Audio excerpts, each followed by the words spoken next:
সম্রাট শাহজাহান নাম শুনেছেন? কোথার বাদশা বলেন? দিল্লির সম্রাট। সম্রাট শাহজাহান, পৃথিবী জোড়া নাম তার। এক ফকির দিল্লি ঘুরতেছে, ভিক্ষুক ঘুরতেছে। একটা লোক বলল, মিয়া তোমার তো সারা জীবনই খরচ করতে দেখি। খরচ করবো না, করবো কি? যার কাছে যাই সে দেয় 4 আনা 2 আনা 1 টাকা, এর বেশি তো দেয় না। তাই দিয়ে আমি কেমনে বড় লোক হবো? কয়েছে তুমি বাদশারের চোখে দেখো না, বাদশারের চোখে দেখো না। বাদশার কাছে কি আমার মতো লোক যাইতে পারে নাকি? কল না, যাইতে হবে, যাও। বাদশা একবার যাবা, এমন দেওয়া দেবে জীবনে আর তোমার খরচ করা লাগবে না।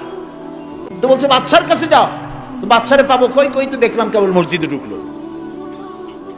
তারপরে ফকির গিয়ে দাঁড়ায় আছে বারান্দায়, দেখে যে উনি বাদশা ভেতরে বসে হাত তুলে আছে ভাবে, আর চোখ দিয়ে পানি পড়ে দাড়ি ভিজে ভিজে পড়তেছে।